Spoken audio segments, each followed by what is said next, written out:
Welcome to real life. This is a glimpse into a portion of life that we all have. We all have friends. Yeah. We all have acquaintances. We all have different dynamics in our relationships. And today we're going to be, seeing one of mine and perhaps opening up the conversation to how we actually deal with our relationships and dynamics. So, today's episode is on friendships, the good, the bad, and The odd. the odd. So tell me why.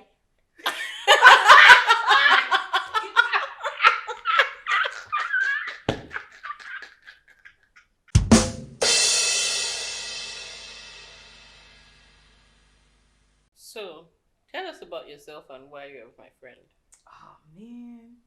Hey, this gist is serious. So first of all, my name is Kike. I know. Did we? That's why I say like I look there. My name is Kike. Why am I your friend? To be very honest, I feel like this friendship was ordained by God, which is why I'm your friend. You're not wrong. So here I'll give. We know how we became friends. Tell them how you were not. First of all, calm down, pause. So this is what happened. We went to school together, and She barely said hi. no, because this one right here, she was like, I'm so cool. I don't need to talk to anybody. I'm better than everybody. That's not true. But I always saw her as like really, really cool. And because we were never like within the same circle, I just never I mean, she thought I spoke was to cool. you. I did think you were really cool. And I thought it would be nice to have a friendship with you. But I don't know. We just never broke through. You had a clique. Anyway, so as we were saying go. And they refused to sell phones. Hey, stop it! No. And then we went to do our internship together. And then like we got really, really chill. Then we went back to school.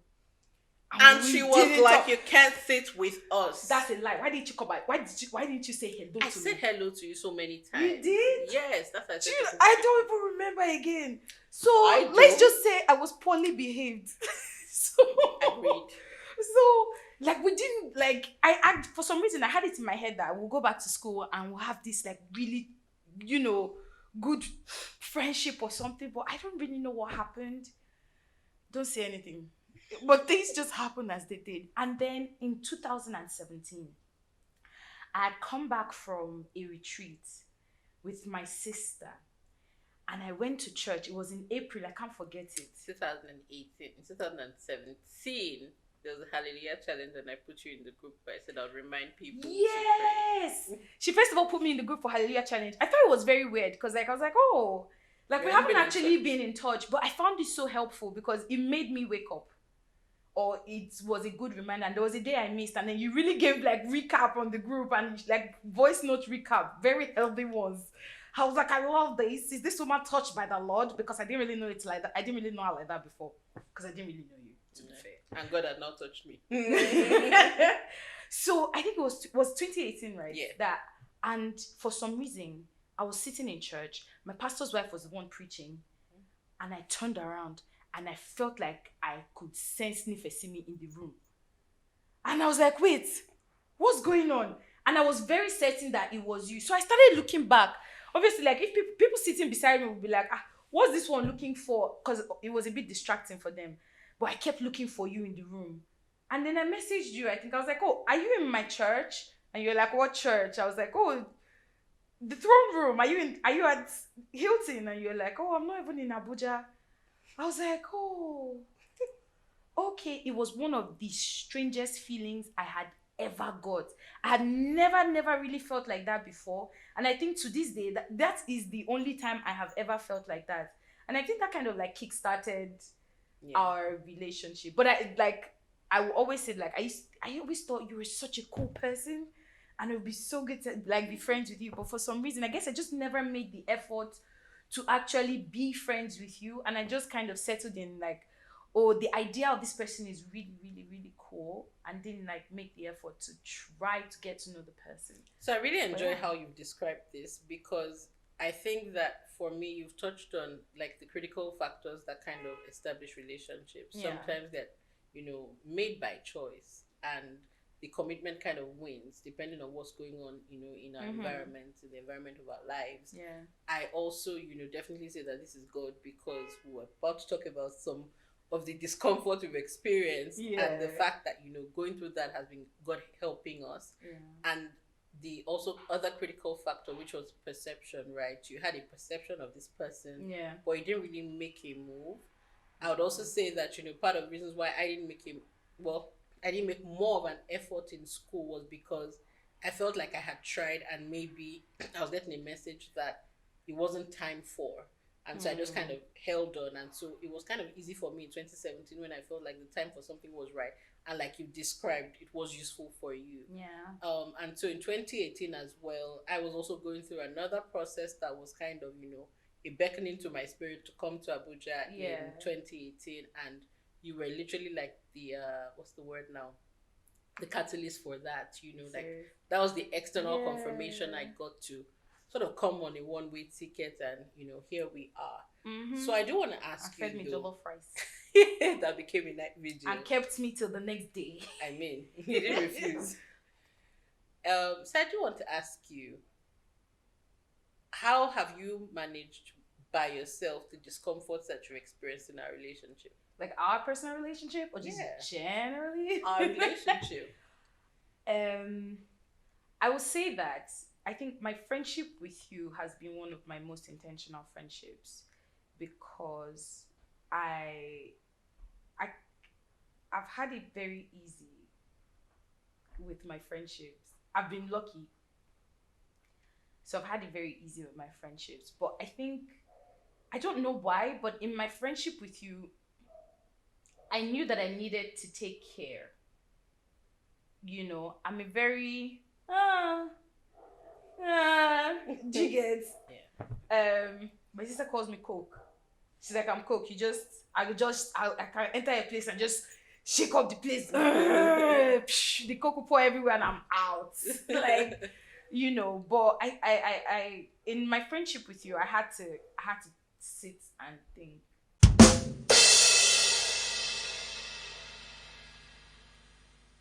So I'd say, what role has intentionality played in your navigating this relationship in particular?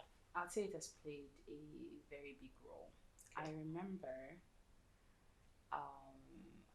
when there was a mishap just before my wedding, and and we sat in the car. We were going to Adana's place, and I remember you telling me, if we're going to laugh together, we need to be able to have the uncomfortable conversations together as well. And I think for the longest time, like I didn't want to kind of like be in that space where I have to have like uncomfortable conversation, because I was like, no, I want everything to be light and awesome and always happy, but you can't always have that. And I think it was just that conversation also kind of sparked a lot more. And so for me, I became not necessarily like more like comfortable, but more alert to the fact that there will be uncomfortable conversations. You must be able to have them, and you should be able to have them like with a cool head, because at the end of the day, you're looking at longevity in your friendship. You want your friends of now, I mean, at this age, Yeah. I want my friends right now to be the friends that my children are calling Auntie Nibs. Do you get what I'm trying to say? So I need to ensure that I am intentional about the way I handle the discomfort or the uncomfortable conversations, and not just kind of like throw it under the carpet and hope that it dies away. I will forget about it and move on, because a number of times I know that that's my way. But like with you, I can't get away with it. So I like that to our next thing, because I think I've also been able to apply it to other friendships as well, because I find that I'm now able to say, okay, so this was what happened. This is my perspective. I'm willing to listen to your perspective. Right. Because before I just like, oh my God, how dare you? Or it's over. I mean, not over, but you get what I'm trying to say. Yeah. But yeah. I think that, for me as well, I realized that I think at the point at which I was making that, I guess, sort of demand on you, I realized that was a very uncomfortable moment.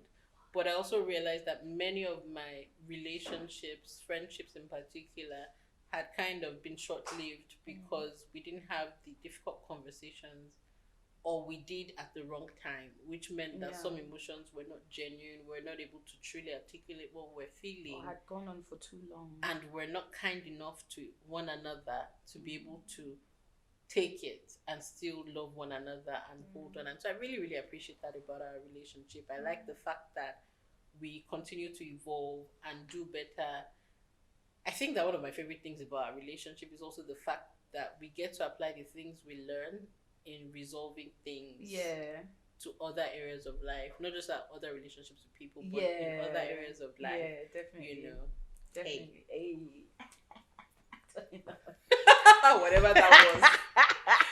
Whatever that was. Okay, so I do want to ask you though, how easy is it generally, and I mean, again, you can point back to us, but how easy is it for you to deal with the odd stuff in the relationship? So, when I say the odd, I mean that sometimes you have moments where you're kind of like, oops, that was really bad. And you know that you don't want to ever be in that place anymore. You know that this shouldn't have happened and it shouldn't happen next time. But then some people are so embarrassed that they can't show up in that relationship or in those spaces anymore. How do you navigate that? Because I feel like we've had a couple of those. How do you navigate that? My sister, I walk like an IG model right back into the friendship. Like, I love it. and that's what I do with us. Right. Like, there are times when I've goofed and I'm like, you know what? There are times you literally walk right and back. I literally walk right back. Like, yep, I know. I'm sorry. Let's go. Like, because there's sometimes like if you dwell on it too much, you don't. If you dwell on it too much, you withdraw too much, and sometimes that withdrawal is all that is needed for everything to scatter. Do you get? Right. So sometimes I don't even give my friends the room for it. I remember Blessing at the formative stage of our friendship. I used to be really jealous, like of any other friend that was not me. Hey, you don't even want to know. It was terrible. I was like that. I almost used to be like I was her girlfriend. You were very territorial in the friendship. I was so territorial in that friendship. And there was this day before we went for our masters, it got so bad. And we got into this weird heated argument. She was coming to my house, and from there we were going to the office where we were going to do I can't remember now. But basically we're going to get checked for tuberculosis because we're going to the UK. Anyways, long and short is that she got to my house, she got upset, we got angry, and then we left my house in 2 different taxis. I went to the same location. She still waited for me outside. And she was like, I'm not talking to you, but let's go. Like, both of us were now sitting down like all puffed up. We now sat down there waiting for our what's it called to finish. They now finished checking us for tuberculosis. We were like, okay. Like we entered together. It was so ridiculous. But at the end of the day, I was just like, so Shebi, we're going together. I mean, we're going to 8 different houses again because that is money. And then obviously we entered together and we left. But I mean, since then, obviously we've grown. But I just realized that if you really want the friendship to work out, you have to push past the odd feeling. You have to push past that oddness, and if it's that you will find a joke in the moment, fine. If it's that you have to like apologize, and depending on who your friend is and maybe what works for them and stuff, you have to just is it worth it to you? Because what is worth it is worth pushing past that feeling, or pushing past the thoughts in your head that, oh, this person accept me? Because a lot of times we do want to be accepted for our oddness. It's like, I'm who I am. Take me as I am. But from there you begin to also realize that not everybody is going to accept that particular part of you. So and maybe sometimes you need to, exactly, you need to start thinking of, is this part of me actually worth losing people over? Do I really want to be this grumpy person every time that they have to walk, 7 days to get my emotions up and running? Do I really want to be that person? Sometimes you just let go of who you think you are. And so I have this saying, right? Acceptance over understanding. Yeah. And I think for a season it really helped me as a governing principle in relationships, where I said to myself that it is more important for me to accept you than to understand you. Because if I only seek to understand you, it means that if you even get the opportunity to clarify your position, it doesn't guarantee that I accept the understanding that you've now provided. So I understand it, but I still think it was stupid. Yeah. Right. Because then how do I work with you? Yeah. So for me, I had to say acceptance over understanding. I see what you mean. However, I also expect that you make adjustments where necessary. I expect that I do the work as well and make adjustments where necessarily.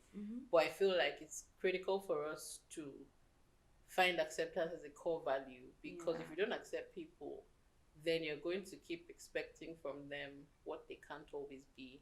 People will make mistakes at the very best, even when they always want to do right by you. They might make mistakes. And they will make mistakes. Thank you. Are you willing to give them room to evolve, to grow, to catch up?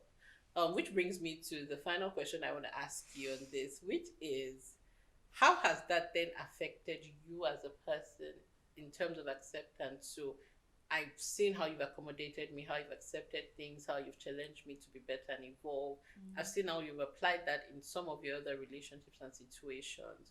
But in terms of your relationship with yourself, how do you feel that you've done or you're doing so far in terms of in terms of being accepting of yourself? Yeah. I think I've become more forgiving of myself. It's weird. Like, we have really, really fun conversations, but then like those fun conversations get so deep so fast. Yeah, like now. They get so deep so fast. And there was one conversation that we had. Obviously, it wasn't even planned or anything, and the video you made on forgiveness of self kind of reinforced it. And you were talking about, look, we do make these mistakes, and forgiving yourself sometimes, or not forgiving yourself, kind of reflects on the way you forgive others or interact with other people. And I was like, oh, okay, let me think about this for a minute. And I did, and I realized that I'm very hard on myself.